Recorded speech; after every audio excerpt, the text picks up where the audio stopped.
아침 말씀. 오늘 본문 말씀은 시편 62편 1절에서 12절입니다.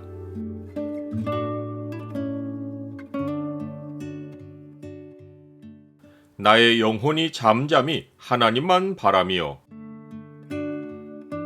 오늘 본문을 소망의 창으로 보면 권능의 소유자가 누구이신지가 보입니다. 소망의 창을 보여주는 구절은 62편 11절입니다.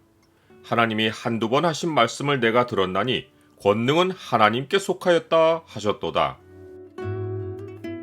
사탄은 예수님을 시험할 때 배고픔과 능력 과시와 소유욕을 사용했습니다.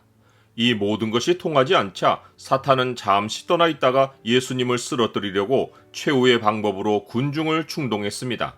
오늘 시편의 다윗도 같은 상황에 놓였습니다. 넘어지는 담과 흔들리는 울타리 같이 사람을 죽이려고 너희가 일제히 공격하기를 언제까지 하려느냐? 그들이 그를 그의 높은 자리에서 떨어뜨리기만 꾀하고 거짓을 즐겨하니 입으로는 축복이요 속으로는 저주로다. 사탄은 거짓을 무리의 마음에 심어 밀란의 주동자이고 살인자인 바라바를 외치게 했고 바라바가 그들에게 절실하게 필요한 인물이 되게 만들었습니다. 예수님의 예에서 보듯이 사탄이 신실한 하나님의 사람을 무너뜨릴 때 여러 방법이 통하지 않으면 마지막으로 군중의 집단 매도를 당하게 만듭니다. 이럴 때 일반의 사람은 육체가 죽기 전에 심령이 죽어버립니다. 사탄은 사람의 최고 약점이 마음에 있는 것을 잘 알기에 심리전을 이용해서 마음을 흔들어 죽게 만드는 것입니다. 즉, 사탄은 사람의 심리를 최고로 흔들려고 그에 대한 거짓을 대중 가운데 유포해서 그 사람이 평생 쌓아온 이미지를 훼손시키고 전혀 다른 사람으로 만들어버려서 대중 가운데 설 자리를 강탈합니다. 그런데 사탄의 전략은 거기까지입니다. 일반의 사람들은 거기까지 가면 다 무너져 내립니다. 그런데 하나님의 사람은 사탄이 그어놓은 그 한계를 넘어갑니다. 거기서는 넘어져야 하는데 하나님의 사람은 사탄의 예상을 산산히 깨버립니다. 이는 하나님의 사람이 초인적인 능력을 갖춰서가 아닙니다.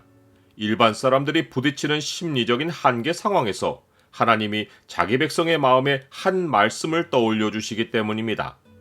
하나님이 한두 번 하신 말씀을 내가 들었나니 권능은 하나님께 속하였다 하셨도다. 한두 번이란 말은 횟수가 아니라 다른 어떤 말씀보다 강조하셨다는 뜻입니다. 또한 권능이 하나님께 속하였다는 말은 실제적인 적용을 내포한 것으로 하나님이 갚으신다는 뜻이 담겨 있습니다. 즉, 악인에게는 보응이 있고 의인에게는 상급이 있다는 것입니다. 우리는 권능이 하나님께 속하였다는 진리 앞에서 악인들로부터 나의 삶을 지키시고 나의 행복을 보살피시는 하나님의 사랑을 느낄 수 있습니다. 그래서 다윗은 인생의 결론을 내리는 권능이 하나님께 속하였다는 진리 앞에서 하나님의 사랑을 느끼고 이렇게 고백했습니다. 주여, 인자함은 주께 속하오니 주께서 각 사람이 행한 대로 갚으심이니이다. 권능이 하나님께 속했다는 진리가 생각에 차오르는 사람은 사탄이 설정한 심리의 한계선을 넉넉하게 넘어갑니다. 하나님은 우리의 본질이 넘어지는 담과 흔들리는 울타리 같다는 것을 아시기에 사탄이 심리전으로 마음을 흔들 때 우리가 전에 들었던 하나님의 말씀을 마음에 떠올려 주시고 그 말씀을 믿음으로 붙들게 하셔서 마음이 넘어지지 않고 다시 견고히 서게 하십니다. 그러나 우리가 알 것은 그 하나님의 권능을 체험하는 현장은 일반의 자리가 아니라 기도의 자리라는 것입니다. 사탄이 우리를 한계로 몰아갈 때 사탄을 무력화시키려면 우리는 기도의 자리에 있어야 합니다. 오늘 시편에서도 다윗은 기도의 자리에서 하나님께 믿음을 고백하며 시편을 썼습니다. 나의 영혼이 잠잠히 하나님만 바라며 나의 구원이 그에게서 나오는도다. 오직 그만이 나의 반석이시요 나의 구원이시요 나의 요새이시니 내가 크게 흔들리지 아니하리로다. 나는 매일 하나님께 기도하는 자리를 확보해 놓고 삽니까? 다윗이 하나님께 드린 기도의 핵심은 자신의 형편이 아니라 오직 하나님만이라는 신앙 고백입니다. 시편 중간에도 이 사실이 선명하게 나타나 있습니다. 나의 영혼아 잠잠히 하나님만 바라라. 무릇 나의 소망이 그로부터 나오는도다. 오직 그만이 나의 반석이시요 나의 구원이시요 나의 요새이시니 내가 흔들리지 아니하리로다. 나의 구원과 영광이 하나님께 있으며 내 힘의 반석과 피난처도 하나님께 있도다.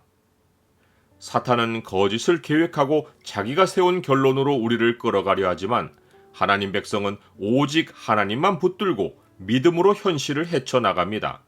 일반의 사람들은 남들보다 더 포악해지고 남들보다 더 재물을 가지는 것으로 자기의 심리를 달래보려고 시도하는데 우리가 사탄을 완전히 포기하게 만드는 길은 오직 하나님께 소망을 두고 하나님으로 생각을 채우는 것입니다.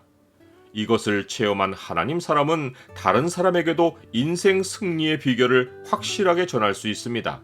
그것은 곧 기도 자리를 확보하고 오직 하나님만을 의지하는 것입니다. 백성들아, 시시로 그를 의지하고 그의 앞에 마음을 토하라. 하나님은 우리의 피난처시로다.